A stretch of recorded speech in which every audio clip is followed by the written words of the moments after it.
Number 5, this is an interesting one. Watch out for information overload. You know, that gets harder and harder to do because when you're trying to do some research, in my case, doing research on clients and that sort of stuff, there is just tons of information coming from everywhere, and it really is hard to realize, okay, I have enough to make this choice or make this decision. Because for small business, John, I don't know about you, but for me, what I found is you're never going to be able to get all of the information necessary to make a decision. Sooner or later, you're just going to have to make a choice based on the information you have, or the question's going to change, you know, and that's just because things are constantly moving. So you do want to make sure before you start the process, you kind of give yourself some parameters. This is what I'm looking for, and if I find this within this parameter, I'm either going to go for this or not go for this. Yeah, and part of the advantage that small businesses have is that they can make decisions faster, right? I mean, the theory is that they don't have as much red tape as a really big S&P 500 style company.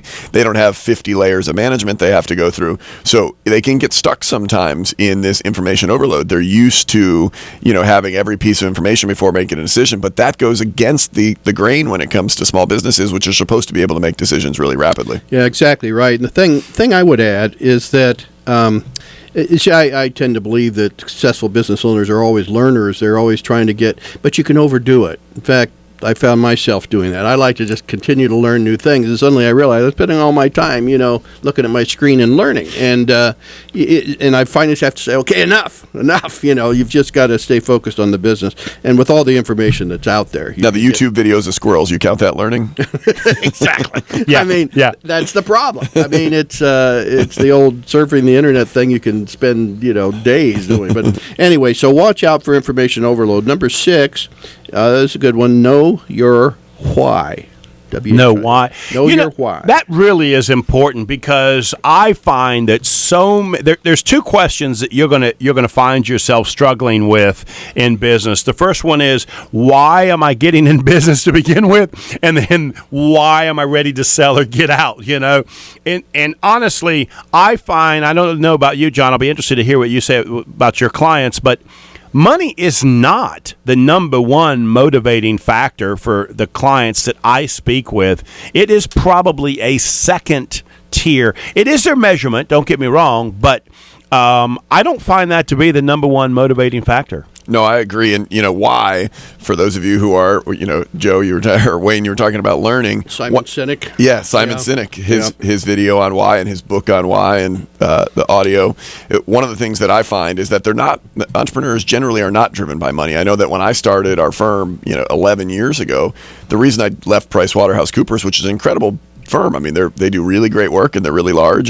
But one of the reasons I left was because I felt like I wasn't making an impact to small business. And I had one or two clients who were probably, you know, wanted to be with PricewaterhouseCoopers, but clearly were not their A client target. And when I made a difference to them, the impact and the reception I received from them was so heartfelt that's what was passionate for me. That's why I started it 11 years ago, was to help people and actually see the impact. You know, if I saved somebody $1 million and that was, you know, insignificant to them, it didn't matter. But when I saved somebody $5,000 and they were really excited, it made an impact. And I think that's perfect. And we alluded to it. We might talk some more about it, but that's culture.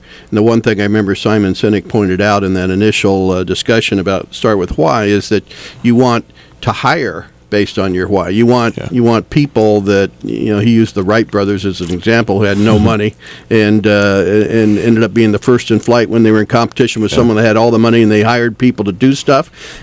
They found people that believed in wanting to be the first to fly, kind of like what you're talking about. So those are the kind of people you want to hire. So this is, I'm liking this guy too. I think that's a great point.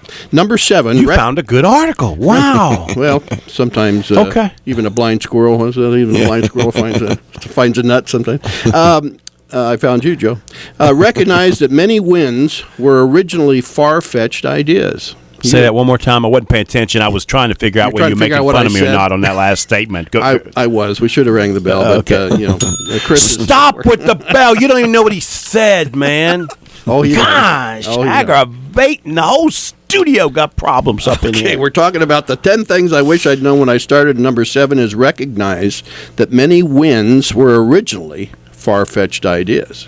You kind of talked about this. Oh earlier. yeah, if somebody would have told, I remember when I opened up my first small little sandwich shop inside the Koger Executive Center off Albemarle Road. My mom borrowed $12,000 off her home to get me in business. If somebody would have told me 4.5 years later I would have owned over 12 of those same small units, I would have never thought that was the case.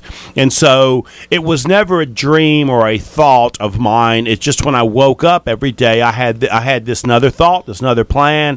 And so I absolutely agree with this statement that some of the successes, they come because they're opportunities and you're prepared to act on them. That's my opinion on that. When I think about this one, I think about Steve Jobs' Stanford graduation speech, and that you can only connect the dots in reverse, and so sometimes you can only see them going backwards and looking back in your history, and some of those are, the wins are originally far-fetched ideas. You just didn't see how it connected. Yeah, nope, you guys cover that one. Number 8 is measure everything. Yeah, well, you know that better than anybody, Wayne.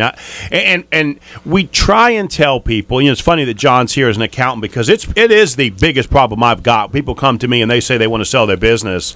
I'm making all manner of money. Can I see an income statement? Well, I tell you what. Let me get with my accountant and see if I can't get that together to you next Tuesday. You don't have it already?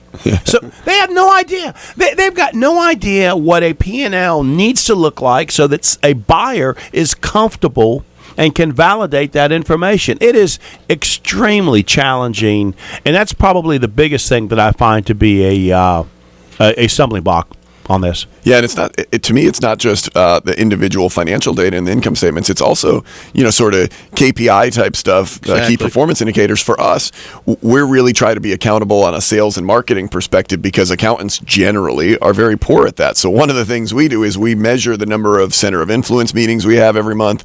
We measure our pipeline. We measure our opportunities, the amount of conferences we go to, and we report that on a monthly basis. And we make it into charts and graphs. And what we can show is that in a month where if we get really busy during tax season, if we get really busy and we cut down on those meetings, guarantee that 3 to 6 months later, our sales pipeline decreases drastically because we didn't have the meetings, because a pipeline gets built by meetings and it takes a long time before it actually comes through.